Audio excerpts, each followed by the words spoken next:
आने टाइम दे रहे बने गए थे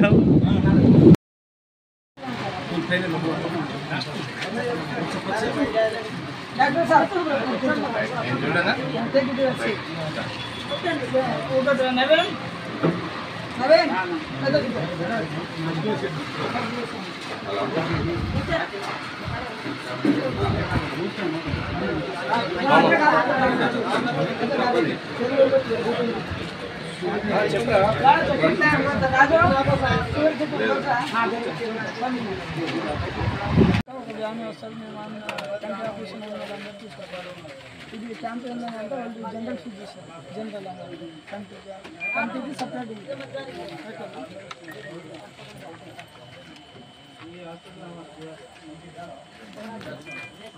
ఇంత చిన్న వయసులో బీపీ చూపించుకుంటానా అన్న ఎట్లాగో వచ్చింది కదా అని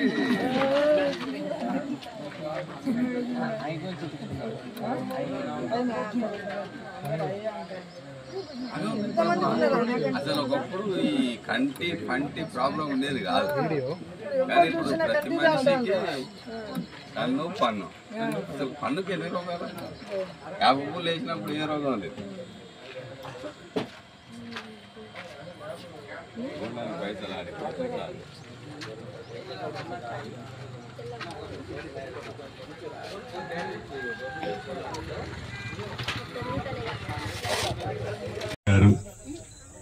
వివిధ హోదాల్లో ఉన్న రెవెన్యూ అధికారులు ఐటీడీఏ పిఓ గారు డిఎఫ్ఓ గారు ఇంకా అడిషనల్ ఎస్పీ గారు పోలీసు అధికారులు రెవెన్యూ అధికారులు వివిధ శాఖ అధికారులు ముఖ్యంగా ఈ వాజేడు మండలంలోని టేకుమెట్ల గ్రామ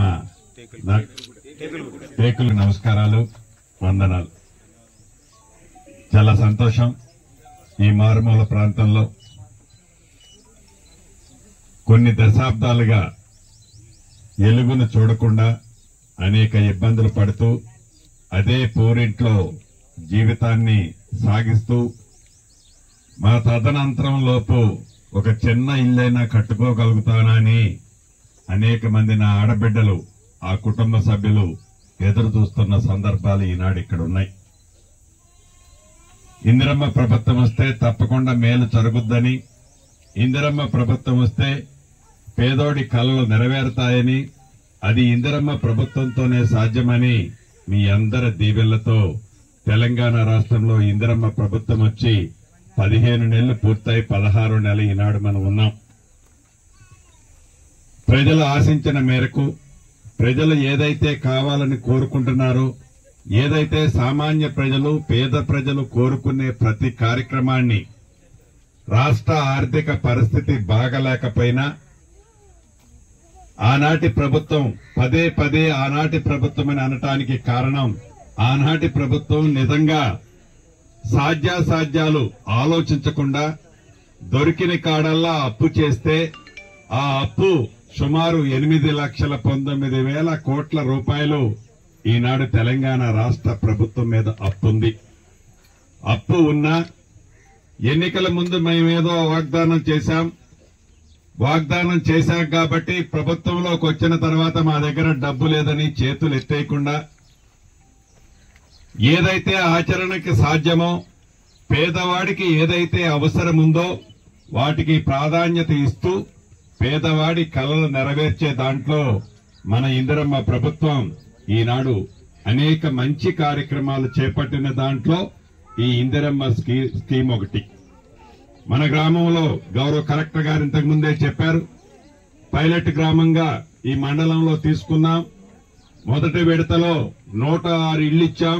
106 ఇళ్లు అంటే 5,30,00,000 రూపాయలు. 106 ఇళ్లు ఇచ్చాం. ఇంకా 20-22 ఇళ్లు ఇవ్వాల్సి ఉన్నాయని గౌరవ కలెక్టర్ గారు ఎమ్మెల్యే గారు చెప్పారు.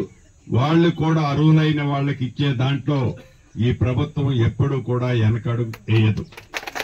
అంతేకాదు మన ఇందిరమ్మ ప్రభుత్వంలో 200 యూనిట్లు ఉచిత కరెంటు, 500 రూపాయలకే గ్యాస్ మొద్దు, అదే రకంగా మొన్న ఉగాది నుంచి సన్న బియ్యం కూడా ఇచ్చే కార్యక్రమాన్ని మన ప్రభుత్వంలో చేపట్టుకున్నాం. ఇంకా అరాకొర అక్కడొకళ్ళు రేషన్ కార్డు రాని వాళ్ళు కూడా ఉంటారు. వాళ్ళకు కూడా రాబోయే కొద్ది రోజుల్లోనే అర్హులైన వాళ్ళందరికీ కూడా మన ప్రభుత్వంలో రేషన్ కార్డులు కూడా ఇచ్చుకోబోతున్నాం. ప్రధానంగా ఈ ప్రభుత్వంలో పేదవాడి కల నెరవేర్చడం కోసం, పేదవాడి కష్టాలు తీర్చటం కోసం, పేదవాడి కోరిక ఏదైతే ఉందో ఆ కోరికను నెరవేర్చే దాంట్లో ఇందిరమ్మ ప్రభుత్వం ఎప్పుడూ మీకు అండదండలుగా ఉంటది. స్థానిక శాసనసభ్యులు మిత్రులు డాక్టర్ గారు కూడా, కలెక్టర్ గారు కూడా ములుగు జిల్లా బాలాజీనగర్ గ్రామంలో శారదా హాస్పిటల్ మరియు జంపన్న చారిటబుల్ ట్రస్ట్ సంయుక్తంగా ఇలా మెడికల్ క్యాంపును నిర్వహించడం జరుగుతుంది. దానికి ప్రధాన కారణం ఏంటంటే ఈ ప్రాంతం ఏజెన్సీ ప్రాంతం.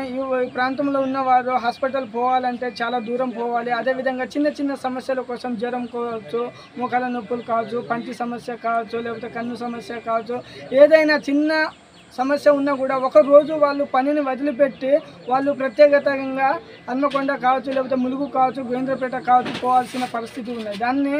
ఆ విషయాన్ని మా దృష్టికి ఇక్కడ ఉన్న ఎంపీపీ గారు శ్రీనివాస్ రెడ్డి గారు, అదేవిధంగా మండల అధ్యక్షులు నరసింహ గారు, అదేవిధంగా గ్రామ పార్టీ అధ్యక్షులు వీరు మాకు చెప్పడం వలన ఈ ఊర్లో ఇలా క్యాంప్ వేయడం జరిగింది.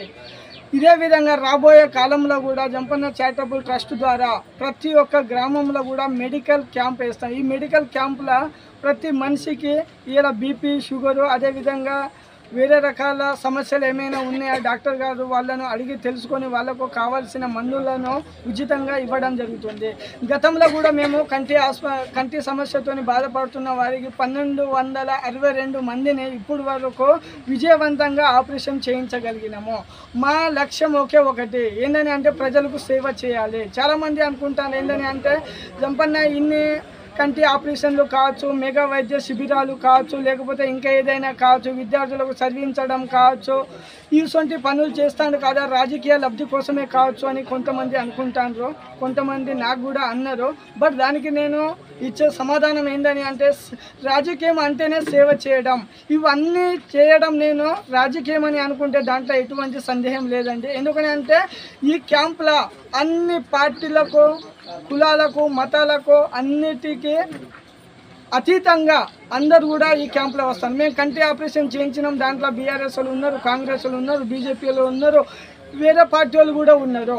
కుల మత భేదాలు లేకుండా సర్వీస్ అందించడమే మా యొక్క లక్ష్యము. బట్ చాలామంది ఏంటని అంటే వాళ్ళకు అవగాహన లేక వాళ్ళు చేయక మమ్మల్ని కూడా ఇలా క్యాంపు రాజకీయ లబ్ధి కోసమే పెడతారని అనుకుంటాను కావచ్చు. ఓకే, సేవ చేయడం రాజకీయం అయితే 100% ఇది రాజకీయం అని అనుకోండి. దాంట్లో నాకు ఎటువంటి సందేహం లేదు, దాంట్లో నాకు ఎటువంటి అభ్యంతరం లేదు. రాబోయే కాలంలో ప్రతి గ్రామ పంచాయతీ పరిధిలో ఈ ప్రజలకు కావాల్సిన మందులను, వాళ్ళ ఆరోగ్య సమస్యలను తెలుసుకొని ప్రతి దగ్గర ప్రజలకు కావాల్సింది మూడే అండి: విద్య, వైద్యం, అదేవిధంగా ఉపాధి. ఇప్పటి వరకు మేము జంపన్న చారిటబుల్ ట్రస్ట్ ద్వారా చాలా క్యాంపులు మీకు అందరు కూడా తెలిసే ఉంటుంది, ఎన్నో క్యాంపులు వేసినాం, ఆరోగ్యపరంగా చూసుకున్నాం. అదేవిధంగా ఒక గత నెల రోజుల కింద చూసుకున్నా కూడా ఎటు నాగారం, మంగపేట, తాడువాయి నుంచి వచ్చిన విద్యార్థులు, ఓపెన్ 10th రాయడానికి వచ్చిన విద్యార్థులు కూడా నాకు ములుగులో ఉన్న ఇంట్లో వాళ్ళకు సకల సౌకర్యాలు కల్పించి వాళ్ళకు అకామిడేషన్ ఇచ్చినాం. అదేవిధంగా కొంతమంది విద్యార్థులకు పేదవారికి ఫీజులు కూడా కట్టినాము. అదేవిధంగా కొంతమంది స్పోర్ట్స్కు సెలెక్షన్ అయిన వారికి స్పోర్ట్స్ కావాల్సిన వాళ్ళకు సామాగ్రి కూడా ఇప్పించినాం. అంటే ఇప్పటి వరకు విద్యను కూడా ప్రోత్సహిస్తూనే ఉన్నా, అదేవిధంగా ఆరోగ్యాన్ని పోతూనే ఉన్నా. అతి త్వరలో ఒక 3-4 కంపెనీలతో మాట్లాడిన అతి త్వరలో జాబ్ మేళ కూడా పెట్టబోతున్నాము. దీంట్లో ఎటువంటి సందేహం లేదు. ఎందుకనంటే సేవ చేయడమే నా లక్ష్యం. ఎందుకనంటే ఈ ములుగు నియోజకవర్గం గడ్డ మీద పుట్టిన కాబట్టి ప్రతి మనిషికి సేవ చేసే అదృష్టాన్ని నాకు భగవంతుడు కల్పించినందుకు ఆ భగవంతుని వెళ్ళవేళలా ఎప్పుడు రుణపడి ఉంటా. అదేవిధంగా ప్రతి ఒక్క ప్రజల ఆరోగ్యమే మహాభాగ్యంగా నేను నా వంతు సహాయం నేను చేస్తూనే ఉంటా. థ్యాంక్ యూ, ధన్యవాదాలు.